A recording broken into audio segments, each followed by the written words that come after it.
The Chamber of Life by G. Peyton Wertenbaker. A Strange Awakening. My first sensation was one of sudden and intense cold, a chill that shot through my body and engulfed it like a charge of electricity. For a moment I was conscious of nothing else. Then I knew that I was sinking in cold water, and that I was fighting instinctively against the need to gasp and breathe fresh air. I kicked weakly and convulsively. I opened my eyes and squeezed them as the bright green water stung them. Then I hung for an instant as if suspended over the depths, and began to rise. It seemed hours before I shot up into the open air again, and was drinking it deeply and thankfully into my tortured lungs. The sun touched my head warmly, like the hand of a benign god. Floating gently, I lay there for a long while before I even looked about me. There was a vague confusion in my head, as if I had just awakened from a long sleep. Some memory seemed to be fading away, something I could still feel, but couldn't understand. Then it was gone, and I was alone and empty, riding on the water. I glanced about, puzzled. Only a few yards away rose the gray stone side of the embankment, with its low parapet, and behind that, the drive. There was no one in sight, not even a car, and the open windows of the apartment houses across the drive seemed very quiet. People slept behind them. It was only a little after dawn. The sun, blazing and tinted with pink, had hardly risen from the horizon. The lake was still lined with dark shadows beyond glittering ridges of morning sunlight, and a cool breeze played across my face, coming in from the east. Over the city, the sound of a streetcar rumbling into motion, rising and dying away, was like the crowing of a rooster in the country. I shivered and began to swim. A few strokes brought me to the embankment, and I clambered up, almost freezing as I left the water. I was fully clothed, but without a hat. Perhaps I had lost it in the lake? I stood there, dripping and chill, and suddenly I realized that I had just waked up in the water. I had no recollection of falling in, nor even of being there. I could remember nothing of the previous night. A glance along the drive told me where I was, at the corner of 53rd Street. My apartment was only a few blocks away. Had I been walking in my sleep? My mind was a blank, with turbulent, dim impressions moving confusedly under the surface. Trembling in the chill air, I started up the drive. I must go home and change at once. Something came back to me, a memory of talking to some friends at the club. But was that last night or months ago? It was as though I had slept for months. We had had a few drinks. Could I have been drunk and fallen into the lake on my way home? But I never took more than 2 or 3 drinks. Something had happened. Then I remembered the stranger. We had all been sitting about the lounge talking of something. What had we been discussing? Franklin had mentioned Einstein's new theory. We had played with that for a while, none of us with the least idea what it was about. Then the conversation had shifted slowly from one topic to another, all having to do with scientific discoveries. Somewhere in the midst of it, Barclay had come in. He brought with him a guest, a straight, fine-looking man with a military carriage, about 50 years old. Barclay had introduced him as Mr. Melbourne. He spoke with a slight southern accent. In some way Melbourne and I gravitated into a corner. We went on with the conversation while the others left it. They drifted into politics, drawing together about the table where the whiskey stood, leaving us alone. Melbourne had been a fascinating man to talk to. He discussed topics ranging from theories of matter to the early Cretan culture, and related them all to one dominant scientific thread. He spoke like a man of wide knowledge and experience. As I walked up the drive, bits of his conversation came disjointedly back to me with the clarity and significance of sentences from Spengler. An early morning taxi went by slowly as I crossed the drive to my apartment. The driver stopped a moment and looked at me in astonishment. "What's the matter, buddy?" he said. "You look all wet. Fall in the lake?" I smiled, embarrassed. "Looks that way, doesn't it?" I answered. "Can I take you anywhere?" "No," I said. "I live here." He grinned and started off again. "Wish I'd been in on that party," he called back as he drove away. I frowned once more with that puzzled feeling and went in. Melbourne's story. Glimpses of last night came back to me and pieced themselves together slowly while I undressed and drew water for my bath. Melbourne had been interested to know that I worked for Bausch, the motion picture producer. "Perhaps you could be of aid to me sometime," he said thoughtfully. "In what way, Mr. Melbourne?" I asked him. "I can talk to you about that later," he replied cryptically. "Tell me about your work." So I told him the conception I had of the motion pictures to be made in the future. He listened with keen interest. "I visualize a production going beyond anything done today," I said, "and yet one that would be possible now if there were someone capable of creating it, a picture with sound and color, reproducing faithfully the ordinary life about us, its tints and voices, even the noises of the city, or traffic passing in the street and newsboys crying the scores of the afternoon games, vividly and naturally. My picture would be so carefully constructed that the projector could be stopped at any moment, and the screen would show a scene as harmonious in design and composition and coloring, and as powerful in feeling, as a painting by Rockwell Kent." After a pause, I added, "And I'd give almost anything if I could do it myself." Melbourne looked at me sympathetically, reflectively. "It might be possible," he said after a time. "What do you mean, Mr. Melbourne?" He puffed at a cigar and considered. "It's not something I could explain to you offhand," he said. "It's strange, and it's new. It needs preparation." "I'm ready to listen," I said with eager interest. He smiled. "Perhaps I had better tell you a little of my life." "Go on," I answered briefly. "I had ideas much like yours when I was a boy," he began his story. "In high school and college I had believed myself an artist. I was a good musician, and I dabbled with painting and literature. I wanted to come back for postgraduate work, though. And something attracted me to science. I had put off studying mathematics until my graduating year, only to find that it fascinated me, and I was curious about physics. While I was studying for my master's degree and my doctorate, I felt the need of some interest to merge all the divergent sides of my nature, something that would give me a chance to be both the artist and the man of science. That was a quarter of a century ago. The motion picture and the phonograph were just coming into the public eye. They seemed to supply just the field for which I felt a need. I had much the same idea as yourself, except that there were no discoveries to back it, no color photography, no method for harmonizing sound and sight. Indeed, neither the screen nor the phonograph had come to be regarded yet as essentially more than a toy. But, like yourself, I had vision, and enthusiasm, and an intense desire to create. After I had taken my degrees, I went to work with almost abnormal intensity. With sufficient income to live as I desired, I fitted up my laboratory and concentrated on the thing I wanted to do. I spent years at it. I gave my youth, or at least the best of my youth, to that labor. Long before sound and color pictures were perfected commercially, I had developed similar processes for myself, but they were not what I wanted. The real thing was beyond my grasp, and I couldn't see how to attain it. I worked feverishly. I think I must have worked myself into a sort of frenzy, a sort of madness. I never mingled with people, and I became bitter and despondent. One day my nerves broke down.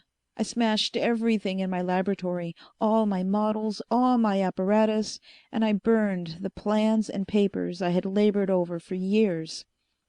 My physician told me that I must rest and recuperate. He told me I must interest myself again in daily life, in people and inanimate things, so I went away. For the next few years I traveled. I tore myself away from everything scientific and plunged into the business of living. Almost overnight I became an adventurer, tasting sensations with the same ardor I had once given to my work.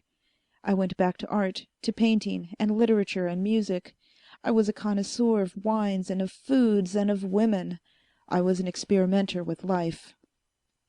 Little by little, though, the zest of that passed away. I grew tired of my dilettantism. And eventually I found that, even while I had been moving about the world and experiencing its curious values, my mind had been grappling quietly, subconsciously, with my old problem. The change in my life had given me the wider outlook, the keener understanding necessary to the accomplishment of my task.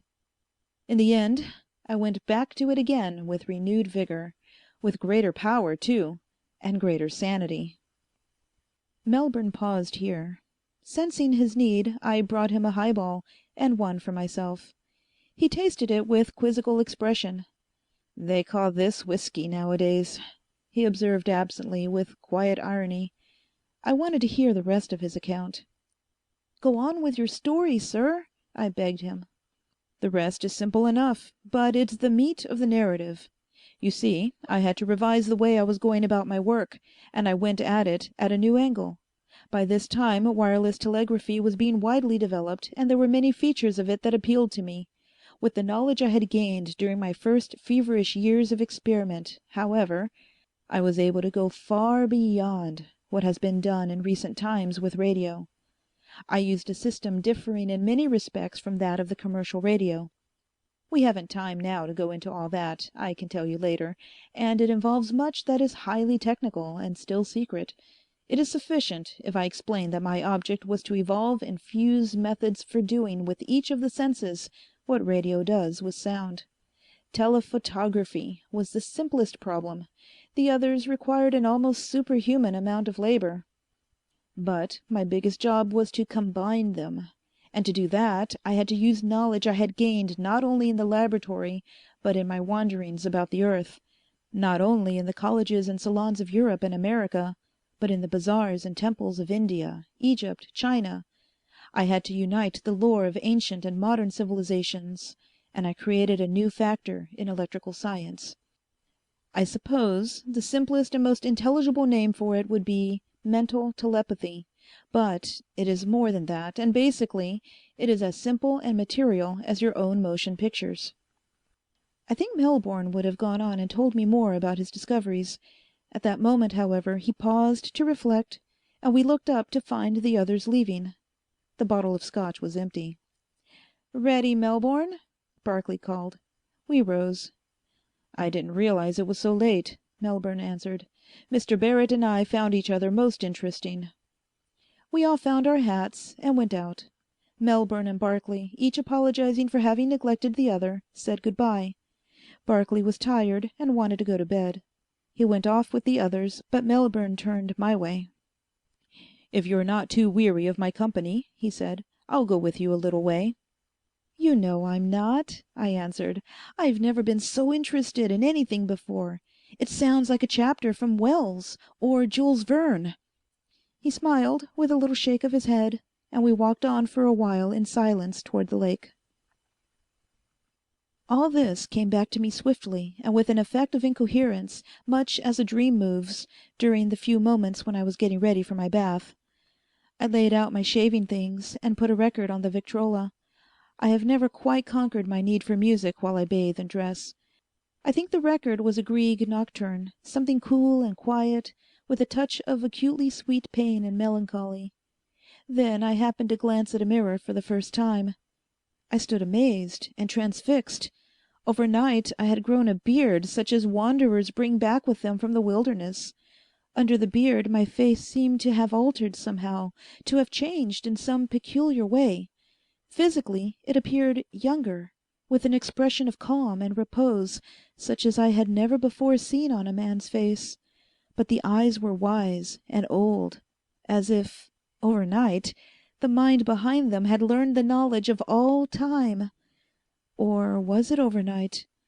I could not lose that feeling that time had passed by since my last contact with ordinary life. It was as though somewhere and somehow I had lived for weeks or months in some new plane and forgotten it. I felt richer and older than I had once felt, and the things I had been remembering seemed remote. At that moment a chance strain from the machine in my living room brought back a whole new group of vivid impressions, strange and yet, in a sense, more familiar than my memories of Melbourne. They opened up to me a different life, in which I seemed to have participated by chance, and a life which had, at first sight, no point of contact with the reality to which I had returned. A Chance Strain from Grieg. I recalled waking up in another place, on a long slope of green hill that overlooked a valley. It was dawn again.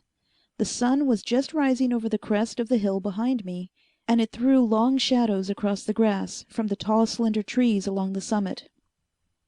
Down in the valley, a broad, clean river of clear water followed the curve of the hill until it disappeared from sight. There were other hills beyond the river, all with the same long, simple slope of grass.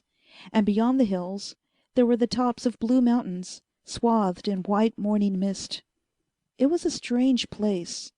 Its strangeness consisted in a subtle appearance of order and care, as though a gardener or an army of gardeners had arranged and tended the whole vast sweep of landscape for years. It was uncultivated and deserted as wasteland, but as well trimmed, in spite of its spaciousness, as a lawn. The morning was very warm.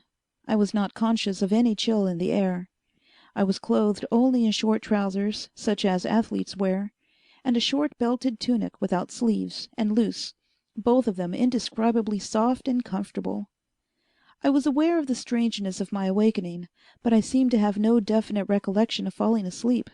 I felt that I had come there during my sleep under unusual circumstances, and from a very different life, but the thought didn't disturb me or trouble my mind in any way.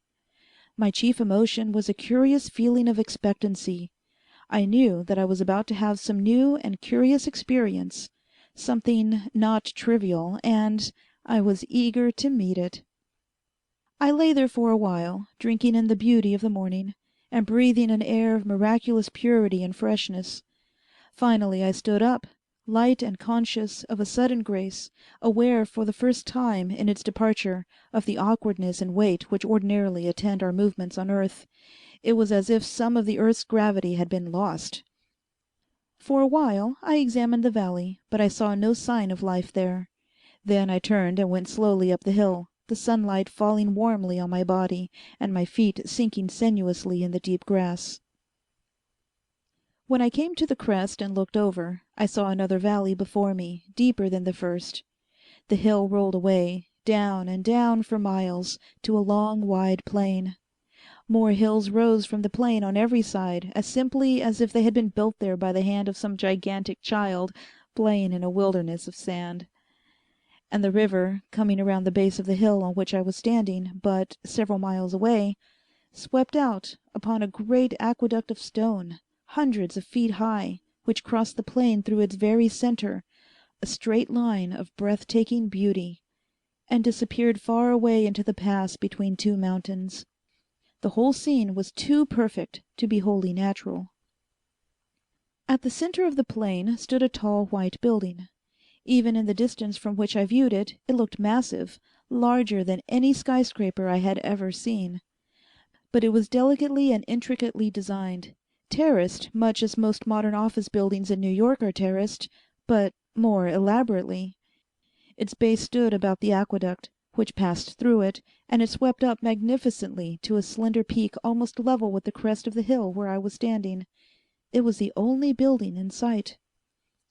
I don't know how long I stood there, admiring the clean sweep and vastness of the scene, before I saw something rise sharply, with a flashing of bright wings, from some hidden courtyard or terrace of the building. It was followed closely by another, and then another, like a flight of birds.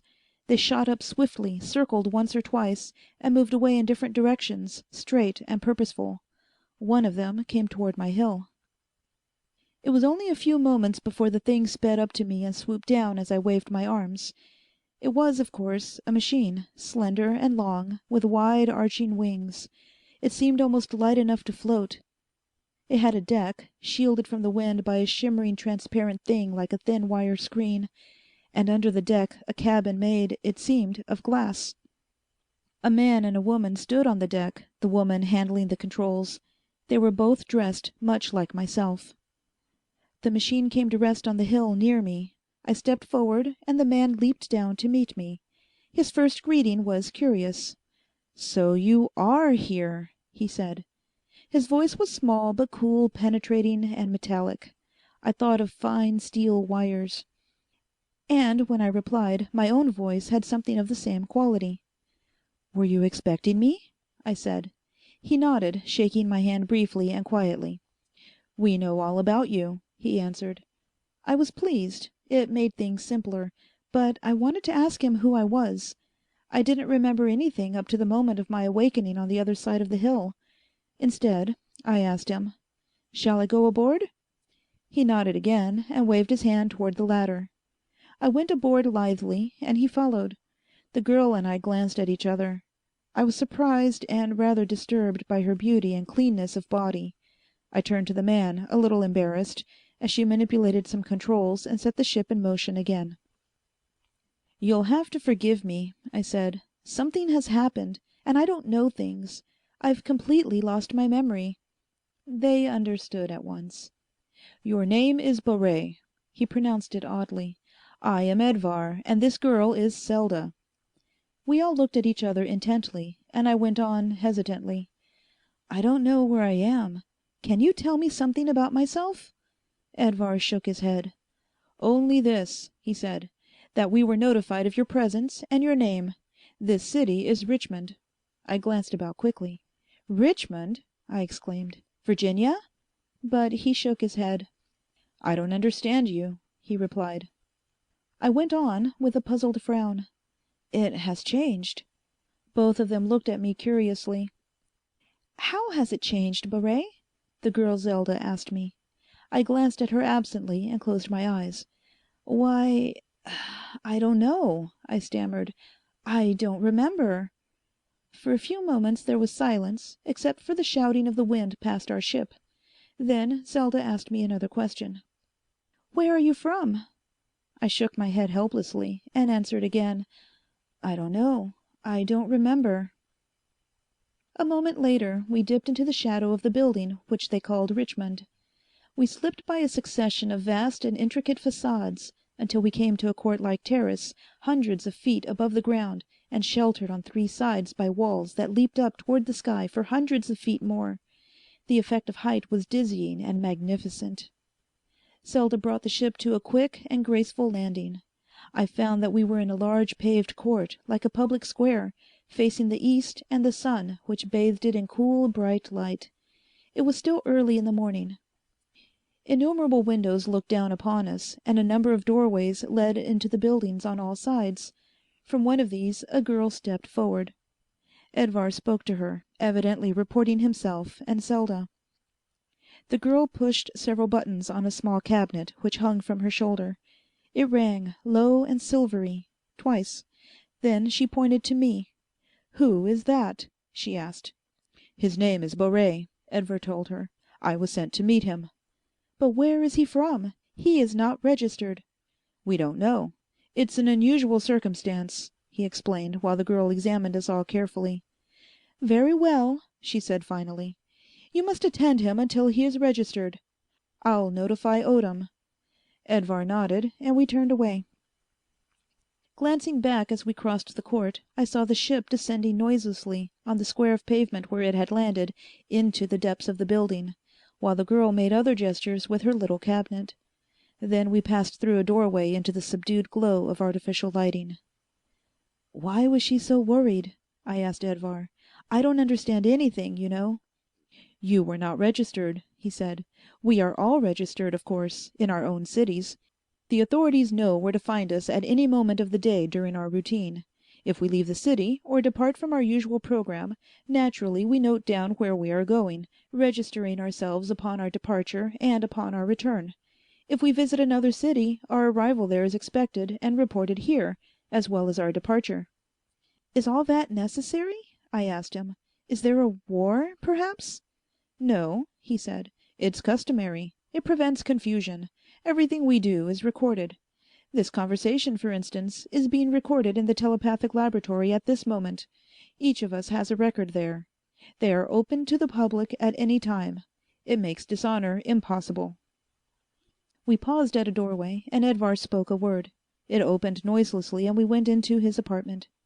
"We are assigned to you this morning," Edvar said. "We are at your service." The apartment was hardly very different from what I had unconsciously expected. It seemed to have 2 rooms and a bath. The room we entered was a sort of study. It was hung with drapes closely woven from some light metal, with cold designs that were suggestive of mechanical, mathematic conceptions, but inspiring in much the way that the lines of the building were inspiring. There were no pictures and no mirrors. All the furniture was made in straight lines, of metal, and somewhat futuristic in design. The chairs, however, were deep and comfortable, although the yielding upholstery appeared at first sight hard and brittle as metal sheets. The room was perfectly bare, and the color scheme a dull silver and black. To me it seemed extremely somber, but it pleased Edvar and his companion. The first thing I noted when we sat down was the absence of any small articles, books, or papers, or lamps, and I remarked on this, somewhat rudely perhaps, to Edvar. "Whatever you wish is accessible," he explained with a smile. He rose and went to the draped wall. Drawing back the folds of the curtains in several places, he showed the metal wall covered with dials and apparatus. I noted especially a small screen, like a motion picture screen. Later, I was to find that it served not only for amusement, showing sound pictures projected automatically from a central office, but also for news and for communication, like a telephone. "Would you care for breakfast?" Edvar asked me. I accepted eagerly, and he manipulated some dials on the wall. A moment or two later, a small section of the wall opened, and a tray appeared. Edvar placed it on the table by my chair. "We have had our breakfast," he explained, and I began to eat with a keener appetite than I thought I'd had. It was a simple meal with a slightly exotic flavor, but without any strange dishes. During the course of it, I asked Edvar questions. "Your life is amazingly centralized," I said. "Apparently all the things you need are supplied at your rooms, on a moment's notice." "Yes," he smiled. "It makes life simpler. We have very few needs. Many of them are satisfied while we sleep, such as cleansing and, if we like, nourishment. We can study while we sleep, acquiring facts that we may want to use later from an instrument which acts upon the subconscious mind. These dials you see are mainly to give us pleasure. If we care to have our meals served in the old-fashioned way, as you are having yours, we can do so, but we reserve those meals for the occasions when we feel the need of eating as a pure sensation. We can have music at any time." He paused. "Would you care for some music?" "There's nothing I'd like better," I told him. He went to the wall and turned the dials again. In a moment the room was filled with the subdued sound of a cool, melancholy music. Grieg, or some other composer, with whom I was unfamiliar, exotic and reminiscent in mood, cool and quiet, with a touch of acutely sweet pain. I listened to it in silence for a while. It was so subtle and pervasive, however, that it seemed to play directly upon the subconscious mind, so that the listener could go on thinking and talking uninterruptedly, without losing any of the feeling of the melody. "Have you no private possessions?" I asked. "Things that you share with no one, your own books, your own music, your own jewelry, perhaps?" "We have no need of them," he replied. After a moment's thought, he added, "We have our own emotions, and our own work. That's all. We do not care for jewels, or for decoration for its own sake. The things we use and see daily are beautiful in themselves, through their perfect utility and their outward symbolism of utility and creation.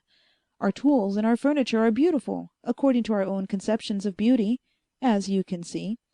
He made a gesture about the room. "And who serves you with those meals, and the music, and the knowledge you learn in your sleep? Who does the work?" "We all do the work. Each of us has his own work. Each of us is a craftsman and a creative artist. The real work is done by machine. Our machines are the basic structure of our life. But we have men, highly trained and fitted temperamentally for their professions, who watch and direct the machines. It's a matter of a few hours a day, devoted to fine problems in mechanics, or building, or invention. The rest of our time is our own.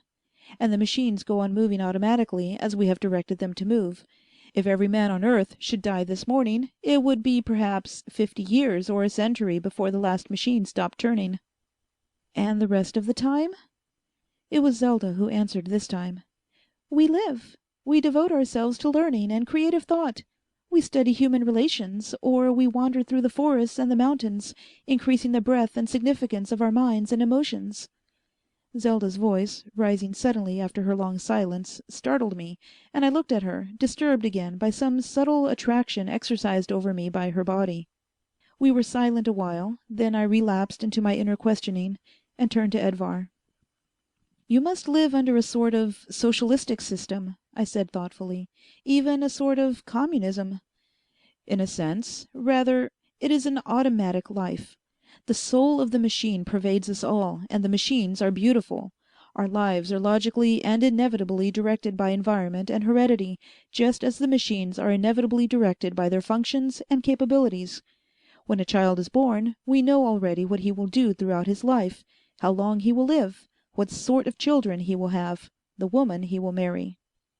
The Bureau could tell you at this moment when my great grandson will be born, when he will die, and what his life will do for the state. There are never any accidents in our lives." "But how did you develop so highly technical a civilization?" I asked. "We came to it gradually from the last government system. It was called the Phrenarchic system, the rule of the mind. It was neither democracy, nor monarchy, nor dictatorship. We found that we could tell the temperament and characteristics of a child from his early years, and we trained certain children for government. They were given power according to the qualities of their minds, and according to the tasks for which they were fitted. We even bred them for governing. Later, when the machine began to usurp the place of labor all over the world, and gave men freedom and peace and beauty, the task of government dwindled away little by little, and the Phrenarchs turned gradually to other occupations." I learned innumerable details of that life from Edvar, and occasionally Selda would add some fact. They are not important now. It is the narrative which I must tell, not the details of a social system which, as I would discover later, was purely hypothetical. The three of us spent the morning in conversation there, until the entrance of another man I had not seen before. He came in without knocking, but Edvar and Selda did not seem to be surprised. He was the representative of the Bureau. "You are Baret?" he said, looking at me keenly. "Yes," I replied. "I have been directed to tell you that your visit here is temporary, and that you will be returned to your previous life at the end of a certain period of time, which we have not yet calculated precisely. You have been registered with the Bureau, and you are free to come and go as you see fit, but you are not to interfere with anything you see. You are an observer. You will be expected to comply with our methods of living as Edvar or Selda will explain them to you." With a slight bow he turned to go. But I detained him. "Wait," I said. "Can you tell me who I am, and where I've come from?" "We are not yet certain. Our knowledge of you has come to us in an unusual manner, through a series of new experiments now being conducted at the Bureau. If possible, we will explain them to you later. In any case, you may be assured that your absence from your usual life will not cause you any harm, and that you will return after a definite time. Rest here and keep your mind at peace. You will be safe." Then he turned and left. I was puzzled for a while, but I forgot that shortly in the strangeness and wonder of the life I was living in a strange world. And the lake? Melbourne? The Grieg nocturne came to an end. I frowned as I set down my razor and went into the living room to change the record. Conflicting memories, where did they meet? On the one hand was the awakening in the cold waters of the lake, only an hour or less than an hour ago. And there was Melbourne, and the strange conversation at the club. Finally, there was this amazing and isolated recollection, like a passage from a dream. Suddenly, as I went back to my bath and plunged into the cool water, my mind returned to Melbourne. I had been walking home with him that night from the club, perhaps last night. We had gone on a while in silence, both of us thinking. Then we had come to the drive. At that moment Melbourne had said something. What was it? He had said, "Tell me, Mr. Barrett, would you care to see that dream of yours come true?" The Chamber of Life. I didn't know what Melbourne meant, and I looked at him inquiringly. He explained, "I have in my home a model, or rather a complete test apparatus. It was finished only a few days ago. I have been postponing my trial of it from day to day, afraid that it might be a failure, Although, of course, it can't be. I have verified my work dozens of times, step by step. If you care to see it, I should be glad to have you come with me. Now that I have reached the end of my search, I need someone to share my triumph with me." I glanced at him eagerly, but hardly understanding that his offer was serious. "But, Mr. Melbourne," I said, "why have you chosen me, a man you've only met this evening?" He smiled. "I am a lonely man, almost a recluse, Mr. Barrett," he answered. "I have many friends in many countries, but no intimates. It is the penalty of a man's devotion to one single and absorbing task. And, too, I think you share a little of my interest in this particular task." "I do, sir. It has fascinated me," I said. "Then come along. I shall soon be an old man, and I will need someone to carry on this work as I should carry it on. Perhaps you will be that man." A taxi was coming up the drive at that moment. Melbourne hailed it, and held the door for me to enter. Then he gave the driver an address which I didn't hear, and climbed in after me. "This will be quicker," he said. "After all, I am more excited about it myself than I should care to admit." As we turned and went on up the drive, he told me more about his invention. "I call it the Chamber of Life," he said. "It's a fantastic name, but it designates precisely what my instrument is. You see, it's like living another life to experience an hour or two in the chamber. You cannot possibly realize yet just what it's like. I have created a means of reproducing all the sensations that a man would have in actual living. All the sounds, the odors, the little feelings that are half realized in daily life. Everything. The chamber takes possession of you and lives for you. You forget your name, your very existence in this world, and you are taken bodily into a fictitious land. It is like actually living the books you would read today, or the motion pictures and plays you would watch and hear. It is as real as life, but it moves swiftly as a dream. You seem to pass through certain things slowly and completely, in the tempo of life. Then, when the transitional moment comes, between the scenes, your sensations pass with unbelievable rapidity. The chamber has possession of your mind. It tells you that you are doing such and such a thing. It gives you all the feeling of doing that thing, and you actually believe you are doing it. And when it snatches you away from one day and takes you into the next, it has only to make you feel that a day has passed, and it is as though you had lived through that day. You could live a lifetime in this way, in the chamber, without spending actually more than a few hours. The taxi turned a corner, leaving the drive, and plunged into a maze of side streets. I didn't notice particularly where we were going, because I was utterly absorbed in everything Melbourne said. The city, along the upper part of the drive, is filled with streets that twist and turn crookedly, like New York's Greenwich Village. It has always puzzled me to know how the residents ever find their way home at night, especially when they are returning from parties. I suppose they manage it somehow, perhaps by signs cut in the trees like primitive Indians. "Even after I had worked out the machine," Melbourne continued, "it was a year's job to put together a record for a thorough trial. That was a matter of synchronization, like your talking pictures, except that everything had to be synchronized. Taste, touch, as well as sound and vision. And thought processes had to be included. I had this advantage, however, that I could record everything by a process of pure imagination, as I shall explain later, just as everything is received directly through the mind. And I worked out a way of going back and cutting out the extraneous impressions. Even so, it was amazingly complicated. I've gotten around the difficulties of this, my first record, by avoiding a story of ordinary life. Indeed, what I have made is hardly a story at all. You can readily see how hard it would have been to use the medley of noises in traffic, or the infinite variety of subtle country sounds. Instead, I made a story of an ideal life as I have visioned it. The future, if you like, or the life on another planet. At this moment, we turned into a dark driveway and skirted a large lawn for several hundred yards, up to Melbourne's home. It was a large house, dark at the moment, like the colonial houses you see in Virginia. The real ones, not the recent imitations that consist of little except the spotless white columns which Jefferson adopted from the Greeks. We went up some steps to a wide porch as the taxi drove away, and Melbourne unlocked the door. The hall inside was a hint of quiet, fine furnishings, with the note of simplicity that marks real taste. Melbourne himself took my hat and put it away meticulously with his own in a cloakroom at the end of the hall. Then he led me up the stairs, deeply carpeted, to his study. I glanced around the study with interest, but I saw nothing that could, conceivably, have been what he called the Chamber of Life. "It's not here, Mr. Barrett," he said, noticing my eagerness with a smile. "We'll go to it in a moment. I thought you might care for a highball first." From a closet he selected a bottle of scotch, some soda, and glasses. Before he poured the whiskey, he removed a small box from a cabinet, opened it, and extracted 2 small capsules. He dropped one of them into each glass.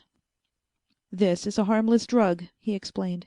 "It will paralyze some of the nerves of your body so that you won't feel the chair you'll be sitting in, nor any extraneous sensation that might interfere with the impressions you must get from the instrument. It's a sort of local anesthetic." He handed me my glass. We drank the highballs rather hastily, and rose. Melbourne went to a door at one end of the room and opened it, switching on a light. Following him, I looked past the doorway into a small room, something like the conception I had of the control room in a submarine. It was a small chamber, with metal walls. It had no windows, and only the one door through which we entered. Around the walls were a series of cabinets with innumerable dials, switches, wires, and tiny radio tubes. It was like a glorified radio, but there were no loudspeakers, and no earphones. 2 very deep and comfortable chairs stood side by side in the center of the room. "The experience will be very simple," Melbourne said softly. "I'm not going into any detail about this instrument until we see how it works. I may as well explain, though, that the room is absolutely soundproof, so that no trace of noises outside can enter it. Furthermore, I maintain it at an even body temperature. These precautions are to prevent interference with the sound impressions and the heat and cold stimuli of the instrument. That is the only reason we have to be confined here in this room, because it is especially adapted to the reception of these impressions. The instrument, you see, like a radio, is operative at a distance. I am going to test you in a moment for your wavelength. When I have that, and set the instrument, you could receive the story, so far as I know, anywhere in the world.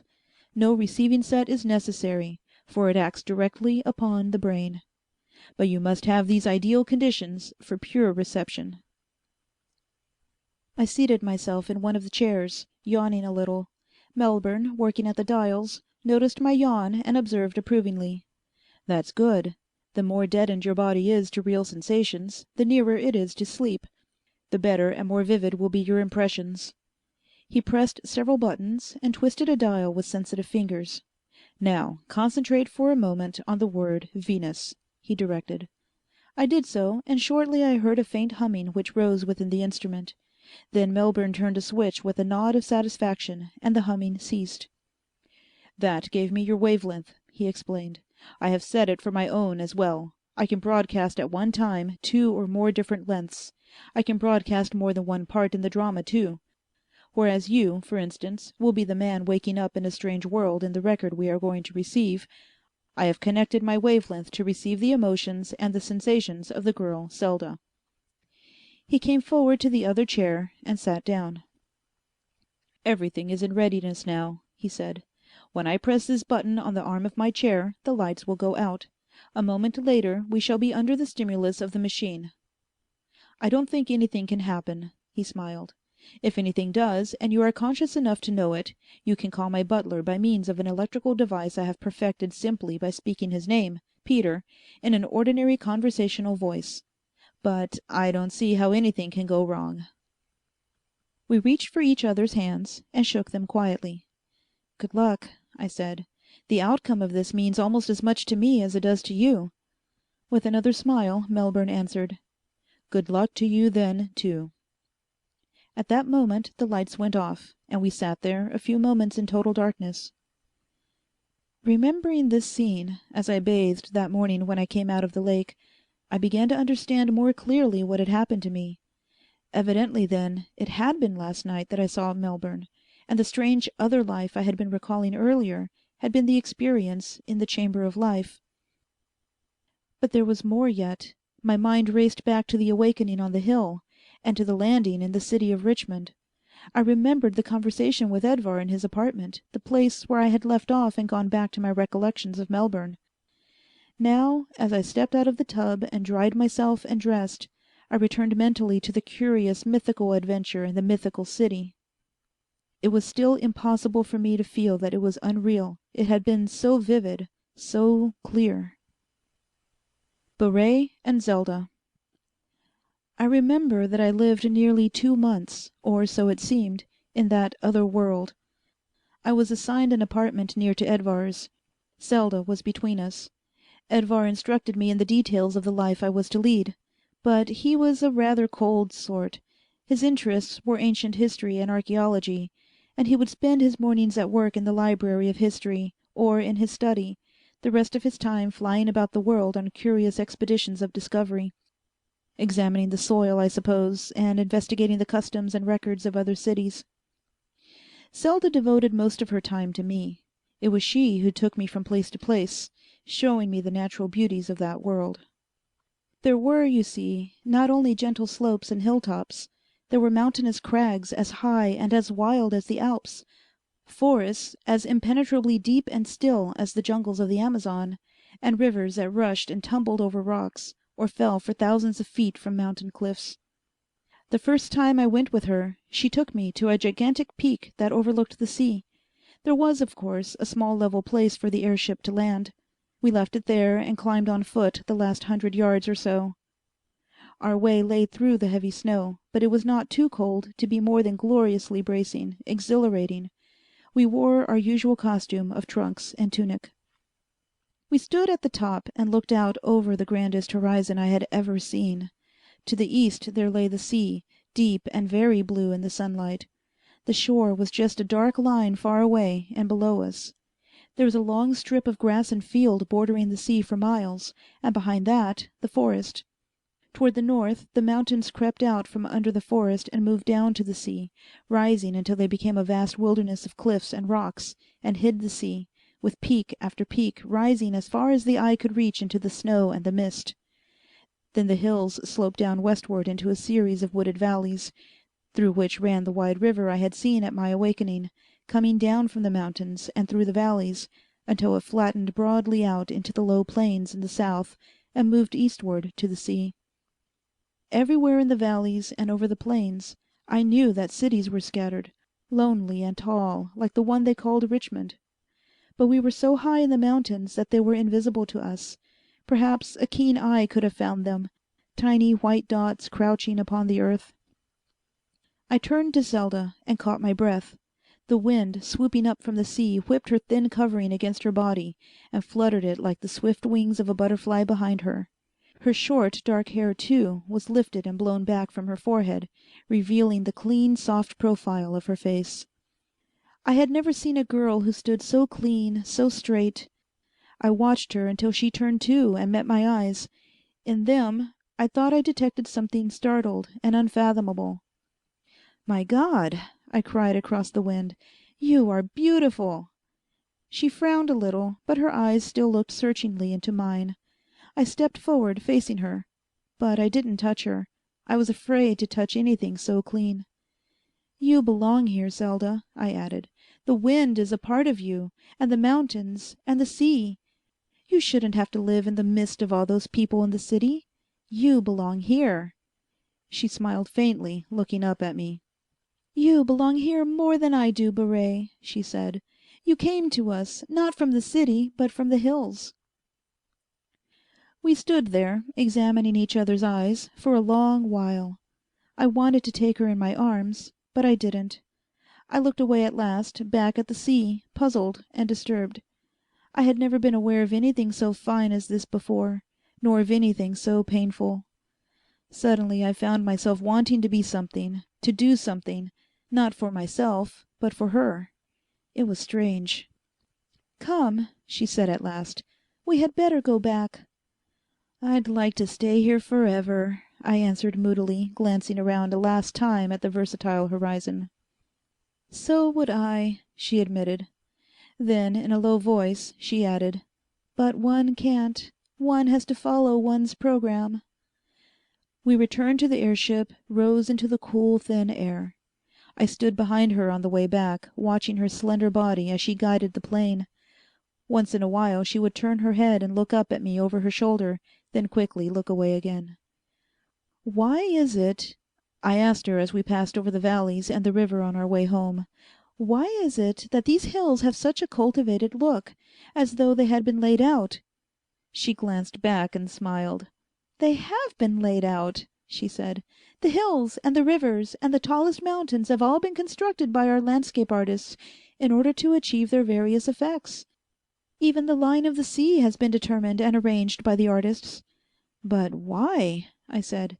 "Wasn't it a frightful waste of energy?" "It didn't seem so to us," she answered. "We had no further need to cultivate the land except in small patches, when we learned the secret of artificial food. And we wanted to have perfect beauty about us.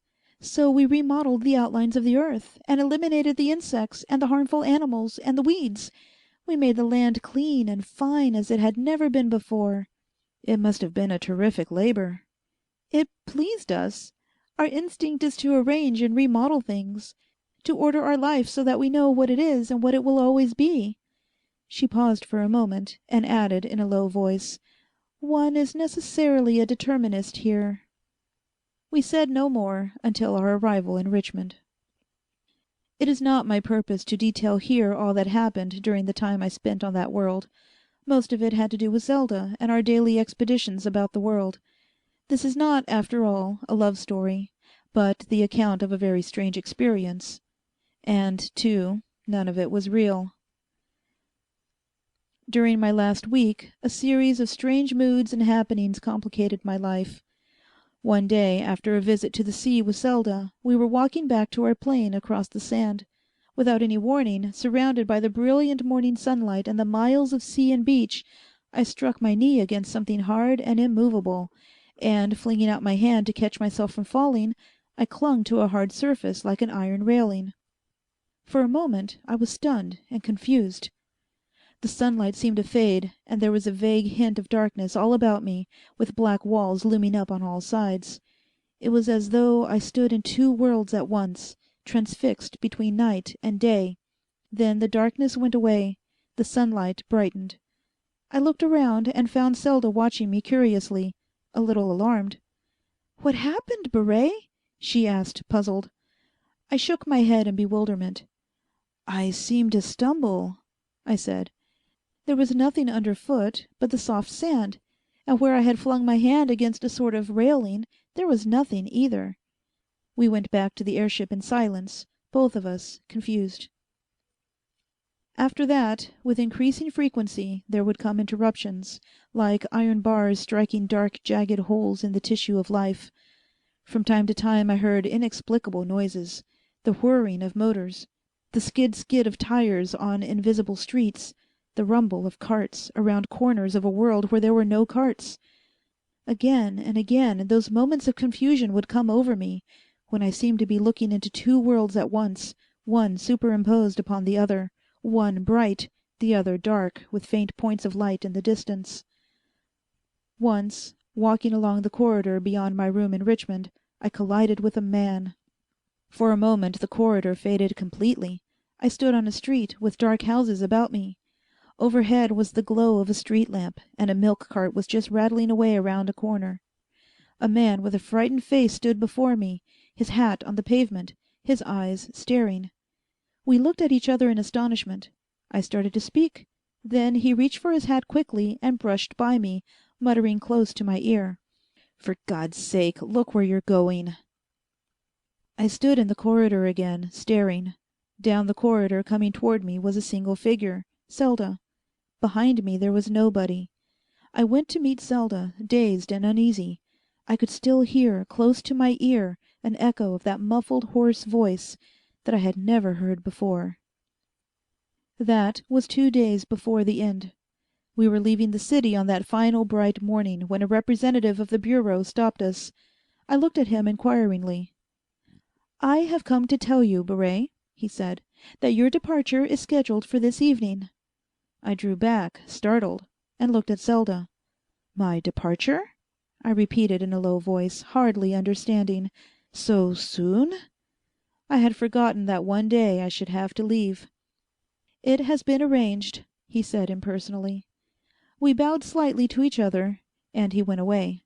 Selda and I stepped aboard our ship in silence. That time, we flew up the river until we came to the foothills of the mountains in the north. We landed in a little clearing by the river at the foot of a waterfall, hundreds of feet high, towering over us. The forest stood about us on all sides, coming down to the river's brim on the opposite bank, and meeting it not far from us on the near bank. The precipice, covered with moss and small bushes, stood above us. We sat a long while in silence, before I said bitterly, "So I must go." She didn't look at me, but answered quietly, "Yes, you must go." "I don't want to go," I cried. "I want to stay here."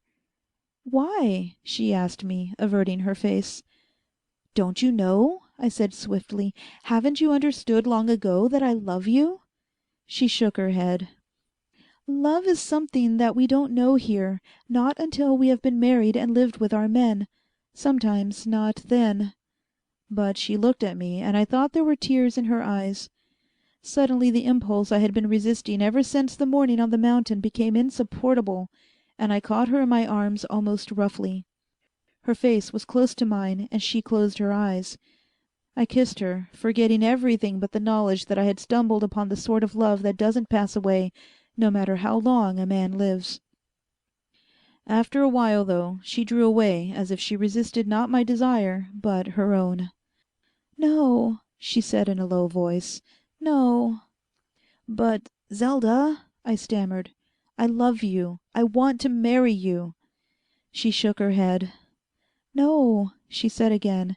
"Didn't you understand? I am scheduled to marry Edvar."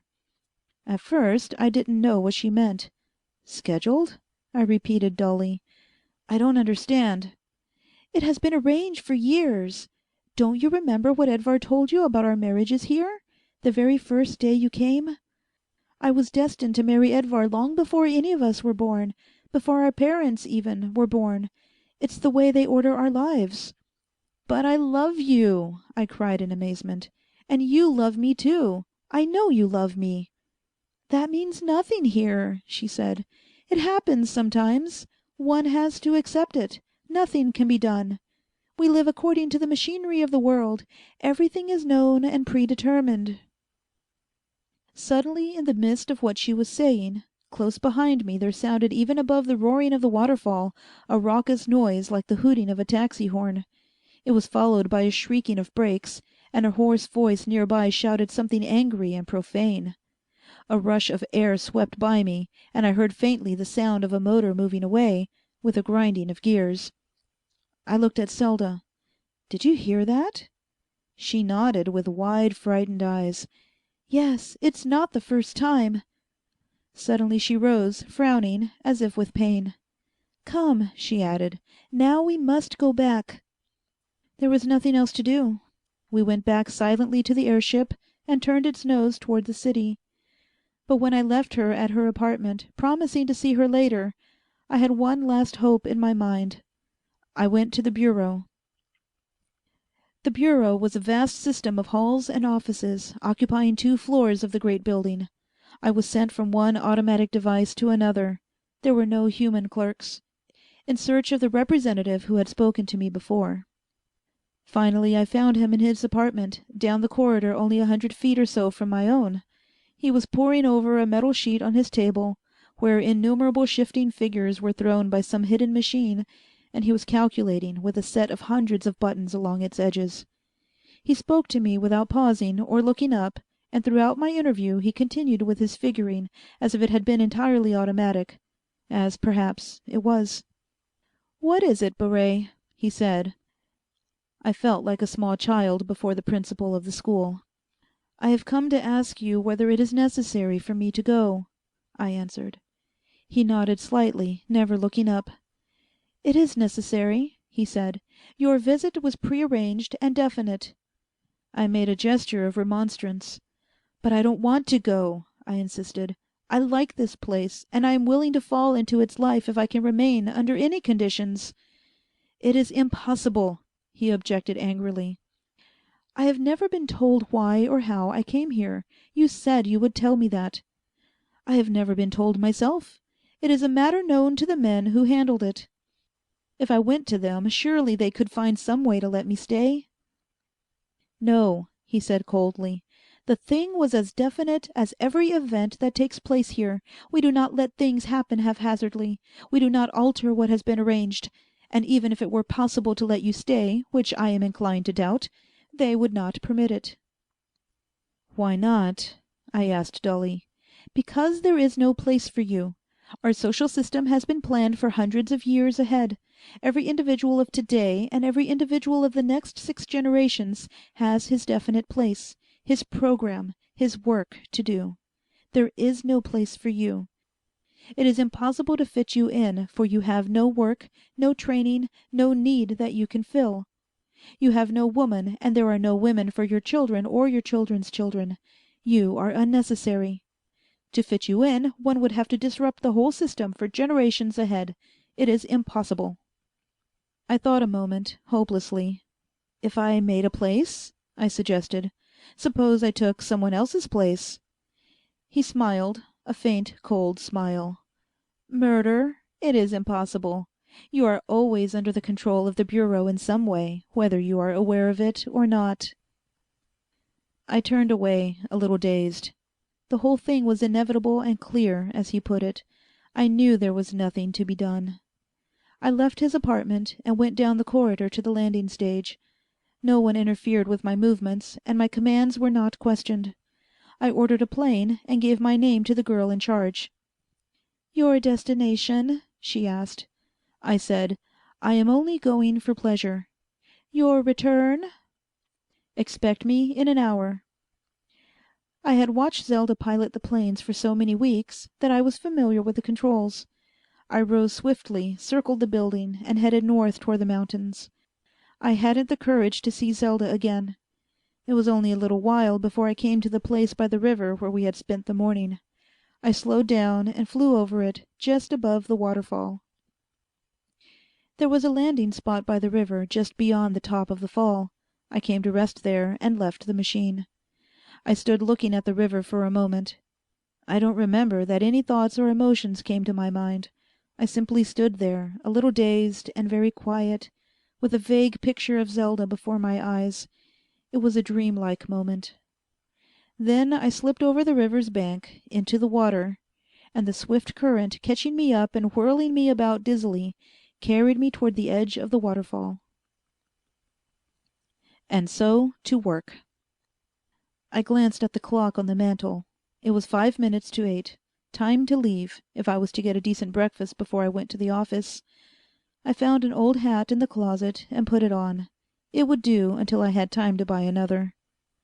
Last night and this morning. Last night after supper I had dropped by the club for a drink, and met Melbourne. This morning I woke in the water of the lake, and came home and dressed, and went to work. 12 hours, and in that time I had lived 2 months. I had fallen in love and died. Now I must go to work. As I left the apartment and turned west away from the drive toward the streetcars, I was whistling over and over a brief snatch of music. Was it Grieg, or some composer never heard on earth? There were people on the street now. They went by with frowning, intent faces, on their way to work, and cars rolling by, pausing at the cross streets with little squealings of brakes. Everything was so simple now. I went over it all as I waited for the streetcar, and as I rode downtown. It was strange that Melbourne had never foreseen that one possibility among so many. We had sat down in our chairs, and then the adventure had begun. I had felt the sensation of moving about, of going from place to place. When I was a child I used to have dreams of walking about the house and about the streets. I would wake up on the stairs, or at the door, sleepwalking. Reflexes did it. I had left the chair, under the influence of the story in the Chamber of Life, and gone out of the room. I remembered now all those brief moments when I had seemed poised on the brink of the real world, the stumbling against some hard object, the face under the street lamp, the taxi, the voices. I had been going through the dark streets with closed eyes, going toward the drive, sleepwalking. And when I slipped over the bank of the river in the dream and down into the water, in reality I had gone over the side of the drive and down into the cold lake. It had been dawn. I left the car and walked down the street, lost in the midst of the crowds hurrying about me. It was all over, gone like one of those old dreams of my childhood. I could never forget it, never forget Zelda. But it was gone. It had never existed. It had been cruel of Melbourne, cruel and ironic to put Zelda in the dream. But perhaps he had never realized that it would last over into reality. I had no hope of seeing her again, even in the chamber. I knew I could never find Melbourne's home. I had paid no attention to the way the taxi driver took, and I wasn't very much interested now.